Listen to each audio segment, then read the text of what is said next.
آپ بھی وزٹ کرتے ہوں گے پاکستان, صبح سے لے کے دوپہر, دوپہر سے لے کے شام تک باتیں کیا ہوتی ہیں ہماری. ایک دور میں یاد ہے جب لوڈ شیڈنگ بہت زیادہ ہو رہی تھی تو ایک ہی بات سب کے زبان پہ تھی بس, بجلی آنے والی ہے, بجلی جانے والی ہے, بتی آ گئی, بتی چلی گئی, بتی کب آئے گی, بتی کب جائے گی, بتی آ گئی ہے پتہ نہیں کب چلی جائے گی. یہ 2011 کی بات کر رہا ہوں میں, 2006 اور 7 کی. ہاں, اس میں 24 گھنٹے یہی کچھ ہماری زبان پہ ہوتا تھا. تو آپ کے تو یہ مسائل ہی نہیں ہیں, مجھے تو سمجھ میں نہیں آ رہا آپ زندگی گزارتے کیسے ہیں یہاں پہ. باتیں کیا کرتے ہیں بیٹھ کے, ہمارے پاس تو بہت کچھ ہے باتیں کرنے کے لیے. پی ٹی آئی کے بارے میں, مسلم لیگ کے بارے میں, پیپلز پارٹی کے بارے میں, وہ کھا گیا, وہ ایماندار ہے, وہ بے ایمان ہے, فوج ایسی ہے, اسٹیبلشمنٹ ویسی ہے, سب بہت کچھ ہے ہمارے پاس بات چیت کے لیے.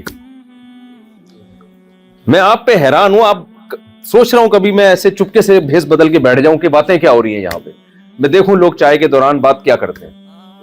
تو یہاں تو کچھ بات کرنے کے لیے ہے ہی نہیں, سب کچھ سیٹ چل رہا ہے. تو جس سوسائٹی میں سب کچھ سیٹ چل رہا ہو, بالکل ہر چیز اوکے کی رپورٹ ہو, سوال پیدا ہوتا ہے وہاں آپ کو قرآن پڑھنے کی, قرآن سیکھنے کی, مولویوں کو بلا کے مولویوں کا بیان سننے کی کیا ضرورت ہے. اب سوال سمجھ میں آیا بھائی, ہم یہاں کیا کریں گے, مہنگائی ختم کر دیں گے یہاں کے, یہاں کیا ہو جائے گا, ہمارے آنے سے کیا فائدہ ہو گیا. آپ بولو یار مولوی صاحب ہم خوش ہیں یہاں پہ, آپ لوگ بلکہ خطرہ ہے کہ وہاں سے غربت نہ لے کے آ جاؤ یہاں پہ. آپ تو کیوں بلایا آپ نے ہمیں سننے کے لیے, کیوں آپ ہمارے سامنے بیٹھ کے بات سن رہے ہو, اور ہمیں ان کو گائیڈ کرنے کی کیا ضرورت ہے. دنیا نے ان لوگوں کو امام بنایا ہوا ہے ہر چیز میں, تو ہم کیوں آ کے آپ کو گائیڈ کریں, پاکستان سے آ کے ہم کیوں آپ کو آ کے چیزیں سمجھائیں کہ بھئی ایسے چلو ایسے نہیں چلو. یہ ایک لبرل اور سیکولر لوگوں کے ذہن میں ایک بہت بڑا اشکال ہوتا ہے. اور میرا بھی جاپان پہ جو بیان تھا اس پہ کچھ لوگوں کے کمنٹس آئے ہوئے تھے, مولویوں کا کیا کام ہے جاپان میں, یہ نیچے کمنٹس آئے ہوئے تھے. یونیورسٹی میں بیان ہوتا ہے نا پاکستان میں, کسی بڑی یونیورسٹی میں, کچھ لوگوں کے کمنٹس ہوتے ہیں کہ یہ مولویوں کو یونیورسٹی میں کیوں گھسایا ہوا ہے آپ نے, ان کا کیا کام ہے. اور اس طرح کی نا ہر جگہ. کل بھی میں کمنٹس دیکھ رہا تھا, کسی بیان پہ نیچے ایسے کمنٹس تھے کسی نے کہ یہ مولوی لوگوں کا کیا کام ہے, اچھی بلی ان لوگوں کی زندگی گزر رہی ہے, خوشی ہمیں یہاں کے بھی یہ لڑائیں گے لوگوں کو, فتوے لگائیں گے, وہ کافر, وہ مسلمان, فلاں کو طلاق ہو گئی ہے, فلاں کا طلاق نہیں ہوئی ہے, ٹھیک ہے نا. اور جو عاملوں کے چکر میں پھنس گئے تو پھر جن چڑیل بھوت. اور آپ نے کسی جاپانی پہ جن چڑھتے ہوئے دیکھا نہیں ہے, لیکن آپ پاکستان سے بلا لو کسی عامل کو, روحانی علاج والے کو, بزرگ کو جو روحانی علاج کرتا ہو, آپ دیکھو ہر جاپانی پہ جن بھی ہوگا, چڑیل بھی اور بھوت بھی, یہ میں آپ کو بتا دوں گا. اس لیے عاملوں کو نہیں بلاؤ خدا کا واسطہ, کبھی بھی روحانی عاملوں کو لفٹ نہ کراؤ. نہ آپ پہ کبھی یہاں جادو ہوگا انشاءاللہ, نہ کبھی جن ہوگا, نہ کوئی بھوت, نہ کوئی چڑیل. جس دن آپ نے کسی بابا کو بلا لیا نا دم درود کے لیے, گئے کام سے بس. تو خیر, تو میں یہ عرض کر رہا تھا بھئی آپ کو سوال ہوگا کہ بھئی اتنا اچھا ہمارا ماحول ہے, سکون سے ہنسی خوشی زندگی گزر رہی ہے, تو مولوی صاحب آپ کا کیا کام ہے یہاں پہ یار, کیا کام ہے. تو دیکھو ہمارا کیا کام ہے, ہم آپ کو بتانے کے لیے آئے ہیں کہ یہ جو دین ہے نا, جو اسلام ہے, یہ قرآن ہے, یہ ہمارا ذاتی نہیں ہے, نہ میرا ہے, نہ میری لکھی ہوئی کتاب ہے قرآن کریم, نہ آپ کے قرآن کو ماننے سے, قرآن پہ چلنے سے میری ذات کو کوئی فائدہ ہے. اکثر بیانات میں لوگوں کو 4 شادیوں کی ترغیب دیتا ہوں نا, تو لوگ بڑا اعتراض کرتے ہیں یہ مولوی کیوں اس چیز کے پیچھے پڑ گیا ہے. تو میں لوگوں سے کہتا ہوں میرا کیا فائدہ ہے یار اس میں, اگر تمہاری 2 شادیاں ہو جائیں, کوئی فائدہ ہے میرا. کتنی کامن سینس کی بات ہے نا کہ ایک آدمی ڈنڈا لے کے لوگوں کے پیچھے پڑا ہوا ہے, ہر بیان میں اس کا تذکرہ کر رہا ہے, یا تو اس کا کوئی مفاد ہوتا. نبی صلی اللہ علیہ وسلم نے جب مشرکین مکہ کو بت پرستی کے خلاف دعوت دی اور پوری قوم آپ کے اگینسٹ ہو گئی,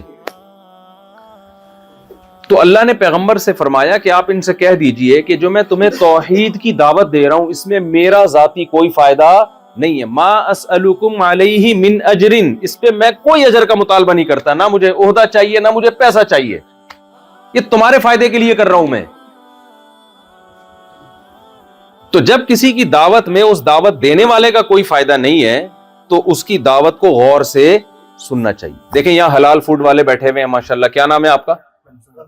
رمضان صدیقی صاحب. یہاں آپ کو حلال کے فائدے بتانا شروع کر دیں کہ حلال گوشت کھانے میں یہ ثواب ملے گا آپ کو, جنت میں جاؤ گے, حرام کھانے سے جہنم میں جاؤ گے. آپ کے ذہن میں آ سکتا ہے بھائی لگتا ہے یہ کیا نام بتایا, سوری, رمضان صدیقی صاحب منجن بیچ رہے ہیں. خیال ہوگا نا دل میں کہ بھائی ابھی آج کل بڑے حلال کر رہے ہیں, حرام سے بچا رہے ہیں, اصل میں چلانا کیا ہے اپنا ہوٹل بزنس. ایک امام صاحب نے حج ویکینسی کھولی, ٹریول ایجنسی, سوری ویکینسی کہہ رہا ہوں, حج ٹریول ایجنسی. جب وہ ٹریول ایجنسی انہوں نے کھولی اپنا ان کا بزنس, تو ہر جمعے کو ان کا بیان حج کے فضائل پر, ٹھیک ہے نا.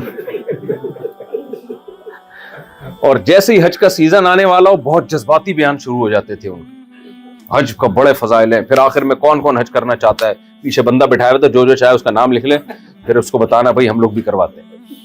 ان پہ تو شک ہو سکتا ہے بھائی یہ اگر حج کے اتنے فضائل بیان کر رہے ہیں تو اخلاص بھی ہو سکتا ہے, لیکن اس بات کا بھی امکان ہے کہ مقصد کیا ہے بھائی اپنا بزنس.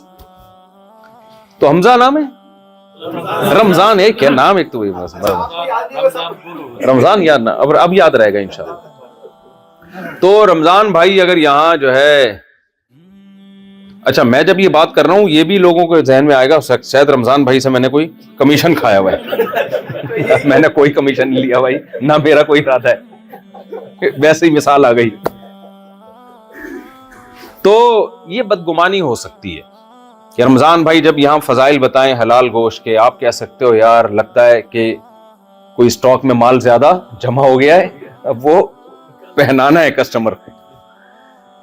تو میں لوگوں سے کہتا ہوں میں 4 شادیوں کی ترغیب دیتا ہوں, میرا ٹکے کا فائدہ اس میں نہیں ہے. وہی فائدہ میری تو ہو گئی ہے الحمدللہ, اور نہیں بھی ہوئی ہوتی تو میں بیان نہیں بھی کرتا تو بھی ہو جاتی, نہیں ہونی ہوتی تو نہیں ہوتی, ہونی ہوتی تو اس کا بیان سے تعلق نہیں ہے. تو میں یہ اس لیے کہتا ہوں تاکہ لوگ ہماری دعوت کو سیریس لیں کہ بھائی ہم آپ کے فائدے کے لیے, قوم کے فائدے کے لیے یہ باتیں کر رہے ہیں, اپنی ذات کے لیے یہ باتیں نہیں کر رہے.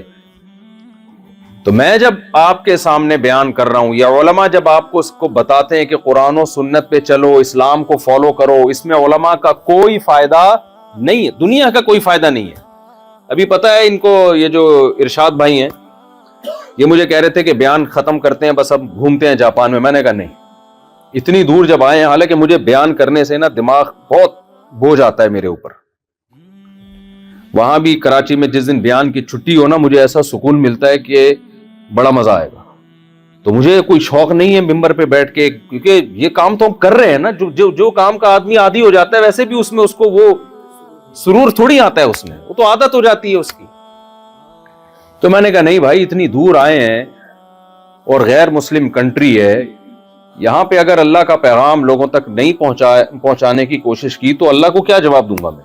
تو گھومیں گے بھی پھریں گے بھی, لیکن اصل کام کیا ہے بھائی, اصل تو دعوت کو بیان کرنا ہے, دعوت دینی ہے لوگوں کو. شاید ہماری وجہ سے کسی کو اللہ سیدھے راستے پہ چلا دیں, کوئی کفر سے بچ جائے. تو میں اپنی بات کو دوبارہ وہیں سے شروع کرتا ہوں جہاں سے میں نے چھوڑا. میں یہ عرض کر رہا ہوں کہ بھائی کیا فائدہ ہے اس میں, کیوں ہم قرآن پہ چلیں, کیوں ہم اسلام کو فالو کریں, کیوں ہم اللہ رسول کی بات کو سنیں. یہ جاپانی لوگ تو قرآن کو نہیں مانتے, نہ یہ قرآن کی تلاوت کرتے ہیں, نہ ان کی زندگی میں رمضان ہے, نہ ان کی زندگی میں نماز ہے, نہ زکوٰۃ ہے, اس کے باوجود یہ کامیاب لوگ ہیں. تو ہم نے اگر قرآن و سنت کو فالو نہیں کیا تو کون سی قیامت آ جائے گی. اب سوال سمجھ میں آیا کہ نہیں آیا بھائی؟ اسی بات کو سمجھانے کے لیے نا اللہ تعالیٰ نے ہزاروں لاکھوں پیغمبر بھیجے ہیں, اس بات کو سمجھانے کہ تمہارے لیے سب سے زیادہ ضروری اللہ کی وہ ہدایت ہے جو اللہ نے آسمان سے اپنے بندوں کے لیے نازل کی ہے. تمہیں روٹی کی اتنی ضرورت نہیں ہے, تمہیں جاپان کی نیشنلٹی کی اتنی ضرورت نہیں ہے, تمہیں معاشی ترقی کی اتنی ضرورت نہیں ہے.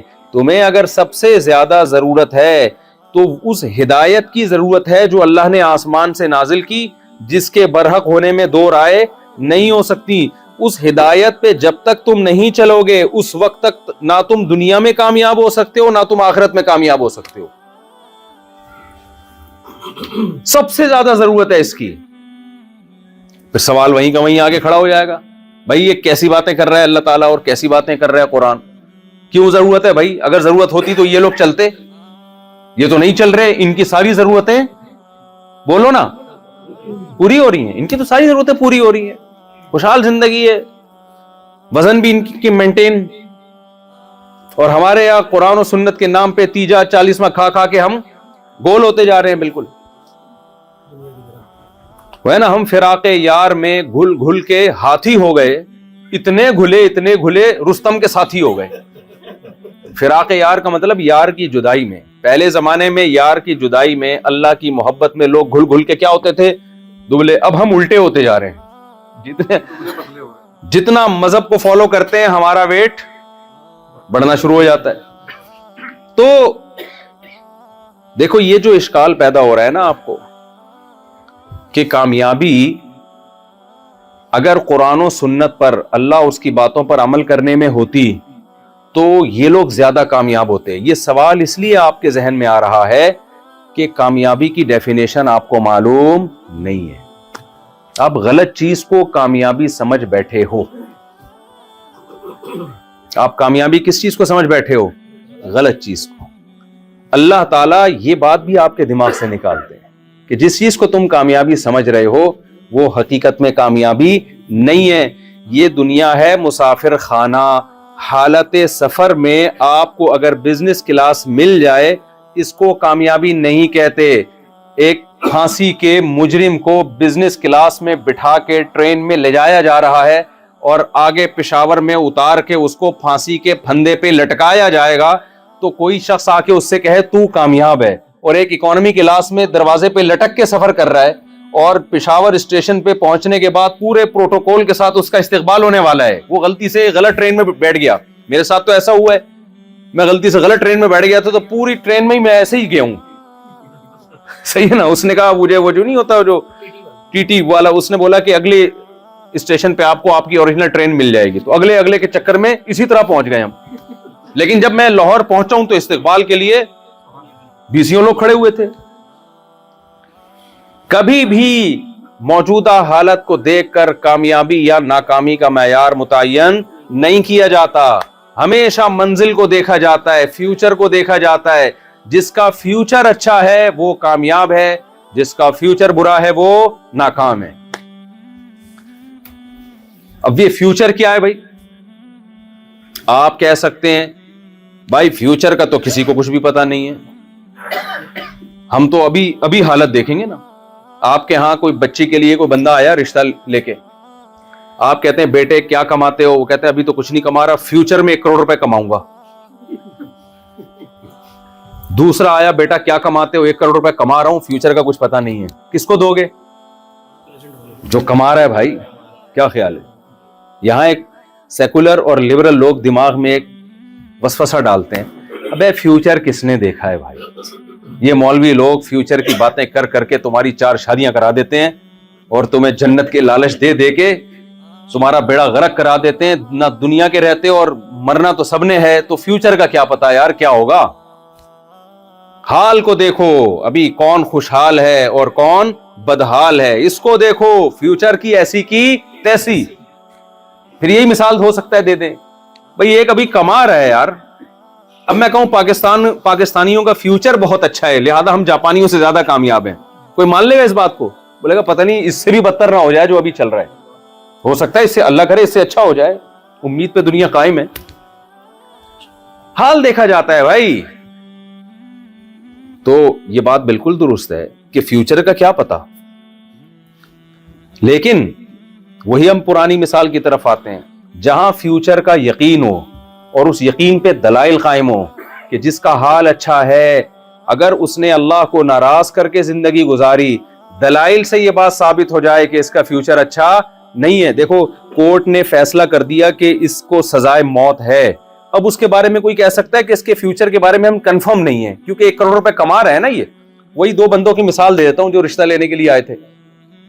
ایک کما رہا ہے 1 کروڑ ابھی, اور ایک کہہ رہا ہے کچھ پتا نہیں بھائی, ہو سکتا ہے فیوچر میں 1 کروڑ روپے کما لوں, میرے پاس ڈگریاں ہیں, سند ہے, ایجوکیشن ہے, فیوچر میں کما سکتا ہوں, لیکن حاضر سروس نہیں ہوں ابھی میں. آپ دو گے اس کو جو ابھی کما رہا ہے, لیکن وہ جو تھا نا جو ابھی نہیں کما رہا, اس نے ڈاکومنٹس نکال کے دکھائے, کورٹ کا فیصلہ آپ کے سامنے رکھ دیا کہ یہ جو کما رہا ہے نا سر, اس کو سزائے موت سنائی جا چکی ہے, یہ کورٹ کا فیصلہ ہے لکھا ہوا. سمجھ میں آ رہی ہے بات؟ یہ دیکھ لیں, یہ اخبار کا ساشا ہے, اس میں اس کا نام ہے, اخبار میں شائع ہوا ہے کہ اگلے سال اس کو لٹکا دیا جائے گا. اب آپ اس کے حال کو دیکھ کے اس کو کامیاب مانو گے؟ اب آپ کہو گے چونکہ حال بہت اچھا ہے, فیوچر کا تو کسی کا کوئی پتہ نہیں. نہیں بھائی, کسی کا کوئی پتہ نہیں, اس کا پتہ ہے کہ یہ لٹکے گا, ٹھیک ہے نا, اور اس کی ڈگریاں دیکھ کے پتہ ہے کہ یہ یقیناً کل 1 کروڑ روپے کمائے گا. یہ تو جن کو اللہ کی آیات پہ یقین ہے, جب اللہ نے یہ بات کہہ دی قرآن مجید میں کہ یہ دنیا مسافر خانہ ہے, یہ دنیا رہنے کی جگہ نہیں ہے. قرآن کیا کہتا ہے, کامیابی کا معیار کیا ہے. اب اللہ کی بات پہ ہم یقین کیسے کریں, وہ میں اس کی طرف آتا ہوں. بھی آپ کہہ سکتے ہیں کہ پتہ نہیں اللہ نے کہا بھی ہے کہ نہیں کہا, کیا خیال ہے بھائی؟ یہ تو عیسائی کہتے ہیں کہ تورات نے, انجیل نے سچ کہا, یہودی کہتے ہیں تورات نے سچ کہا, اور ہندو اپنی کتابوں کو پیش کرتے ہیں, سب نسبت کوئی بھگوان کی طرف کر رہا ہے, کوئی گاڈ کی طرف کر رہا ہے, کوئی اللہ کی طرف کر رہا ہے. ہو سکتا ہے سارے سیاسی نعرے ہوں یہ, تو ہم کمپیئر کرتے ہیں بھائی یہ اللہ کی بات اور باقی کتابوں کی باتوں میں کتنا فرق ہے. قرآن کیا کہہ رہا ہے, کامیابی کا معیار کیا ہے؟ فَمَنْ زُحْزِحَ عَنِ النَّارِ وَأُدْخِلَ الْجَنَّةَ فَقَدْ فَازَ. اللہ فرماتے ہیں جس کو جہنم کی آگ سے بچا لیا گیا اور جس کو ہمیشہ کی جنت میں داخل کر دیا گیا, وہ کیا ہے؟ تحقیق وہ کامیاب ہو گیا. اللہ کے ہاں یہ کامیابی ناکامی کی 2 ٹکے کی ویلیو بولا کریں نا یار زبان سے. میں بیان نہیں کرنے آیا, میں تو آپ کو موٹیویٹ کرنے آیا ہوں. بیان تو علماء سے سنتے ہیں آپ لوگ, کتابوں میں سب کچھ لکھا ہوا ہے, زبان سے بولیں گے تو سبق یاد ہوگا نا. دنیا کے لیے 2 ٹکے کا لفظ یاد کر لیں. ابھی تو ویسے ٹکے کی ویلیو بڑھ گئی ہے. بنگلہ دیش کی کرنسی بہت کم تھی ایک زمانے میں نا, تو اس وقت کہتے تھے 2 ٹکے کا آدمی نہیں ہے تو, جب کسی کو نیچا دکھانا ہوتا تھا. اب تو 2 ٹکا ڈالر کے برابر ہوتا جا رہا ہے وہ. اب تو وہ کہے گا شکریہ آپ نے مجھے 2 ٹکے کا کہا, تو کہے گا بہت شکریہ آپ کا. اچھا یہ بنگلہ دیش کے بیٹھے تو وہ کیا کہے گا, بھائی بہت شکریہ آپ نے مجھے کیا کہا, 2 ٹکے کا. لیکن چونکہ عرف میں ٹکا لفظ اچھا لگتا ہے, اس لیے میں ابھی فی الحال ٹکا ہی چلا رہا ہوں. صحیح, فی الحال میں کیا چلا رہا ہوں مارکیٹ میں, ٹکا چلا رہا ہوں. تو یہ لفظ زبان سے کہا کرو کہ اللہ کی نظر میں اس دنیا کی ویلیو 2 ٹکے کی نہیں ہے. کیوں نہیں ہے بھائی؟ دیکھو یہ جو حال کی کامیابی ہے نا, یہ وہ کامیابی ہے جو سفر میں ملتی ہے انسان. میں نے مثال دی نا بزنس کلاس, ہے تو سفر, آہستہ آہستہ منزل قریب آ رہی ہے. آپ آخرت پر یقین نہیں بھی رکھتے, موت پہ تو سب کا یقین ہے یا نہیں ہے؟ تو کتنے دن کی زندگی ہے بھائی یہ, جہاں آپ لائف کو انجوائے کر لو گے. اور اس ٹوٹل زندگی دیکھو, پھر اس زندگی میں بچپنا اور بڑھاپا نکال دو. بڑھاپے میں انجوائے نہیں ہوتا, انجوائے کے علاوہ سب کچھ بڑھاپے میں ملتا ہے آپ کو. بادام رکھے ہوں گے, چبانے کے لیے دانت نہیں ہوں گے. حسین مناظر ہوں گے دیکھنے کے لیے, نظر دیکھنے میں ساتھ, ادھر دیکھنے کے لیے الگ چشمہ, قریب دیکھنے کے لیے الگ چشمہ. ایسا ہوتا ہے کہ نہیں ہوتا؟ اور تھوڑے دنوں کے بعد چشمے سے بھی نظر نہیں آتا انسان. سب کے ساتھ ہوتا ہے. پھر کوئی حسین منظر نظر آیا تو وہاں چلنے کے لیے گھٹنوں میں جو طاقت چاہیے وہ طاقت ختم. سب کے, جاپانیوں کے بھی ختم ہوتی ہے, تھوڑا دیر سے ہوتی ہے, دیر سے بوڑھے ہوتے ہیں, ہم ذرا جلدی ہو جاتے ہیں, ہوتے تو ہے نا. تو یہ اتنی جلدی دنیا ختم ہوتی ہے, اتنی جلدی دنیا ختم ہوتی ہے کہ نبی صلی اللہ علیہ وسلم نے ایک مثال دی ہے. میں مثال سے پہلے ایک اور مثال سے بات سمجھاتا ہوں. میں اکثر بیانات میں ایک مثال دیتا ہوں بھائی. یہ مثال کراچی میں بہت اچھی طرح, پنجاب اور کراچی میں سمجھ میں آئے گی. ایک بندہ آپ کے پاس لینڈ کروزر لے کر آیا اور کہتا ہے میں آپ کو یہ 50,000 روپے کی بیچ رہا ہوں, 0 میٹر لینڈ کروزر. آپ تو خوشی سے کیا ہو جاؤ گے, بے ہوش. یار 50,000 2 ٹکے کی نہیں ہے یہ گاڑی, اتنی زبردست گاڑی 2 ٹکے میں مل رہی ہے. خوش ہو جاؤ گے نا آپ چیک کرو گے اس کی سیٹیں کیسی ہیں, اس کا اسٹیئرنگ کیسا ہے, کلچ, گیئر, سب آپ کو شک ہوگا یار کوئی سے تو نہیں کوئی 2 نمبر چیز لگا کے لنڈے کا مال لگایا ہوا اس نے ہر لحاظ سے آپ چیک کر رہے ہو بھائی سب کچھ کیا ہے اوکے, آپ پاگل ہو جاؤ گے یار, تو بڑی ٹائٹ چیز ہے. آپ فوراً سودا پکا کرو گے. آپ کے پاس اگر 50,000 نہیں ہے نا, آپ کسی سے ادھار لو گے. اچانک اس نے آپ کے کان میں ایک بات کہا کہ یار اس میں ایک چھوٹا سا فالٹ ہے, بہت ہی معمولی سا, سیٹیں اوریجنل ہیں, جاپانی سیٹیں, اسٹیئرنگ بھی کیا ہے جاپانی ہے, گاڑی فل جاپانی ہے, چھوٹا سا فالٹ ہے. آپ کو ایک دم آپ جذباتی ہو جاؤ گے, بھائی جلدی بتا. کہیں گے بھائی یہ نمبر پلیٹ جعلی ہے. یہ کیا ہے نمبر پلیٹ؟ آپ پتہ کیا کرو گے, آپ بولو گے بھائی 50,000 روپے میرے سے لے لے اور میری جان بولو چھوڑ. کیونکہ وجہ کیا ہے اس کی؟ وجہ اس کی ہے کہ 50,000 روپے گاڑی لے کے جب آپ نکلو گے, ہر پولیس والے سے آپ کو کیا لگے گا؟ ڈر. یار اس نے ابھی مجھے ہاتھ دے کے روکا اور میں گیا جیل, گاڑی بھی گئی اور اس پلیٹ کو لے کے میں کیا کروں گا میں؟ آپ کہو گے خالی یہ پلیٹ 50,000 کی دے دے, گاڑی تو لے لے, شاید یہ پلیٹ کسی اسکریپ میں کسی کام میں آ جائے یا کسی اور جعلی گاڑی کے لگانے کے کام آ جائے. گاڑی کی 2 ٹکے کی ویلیو آپ کی نظر میں نہیں رہے گی. کیوں؟ آپ کو ہر وقت خوف ہوگا, شاید یہ پولیس والا مجھے گھور گھور کے دیکھ رہا ہے, شاید یہ مجھے دیکھ رہا ہے, شاید یہ خوف ہی آپ کو ڈپریشن کا مریض بنا دے گا.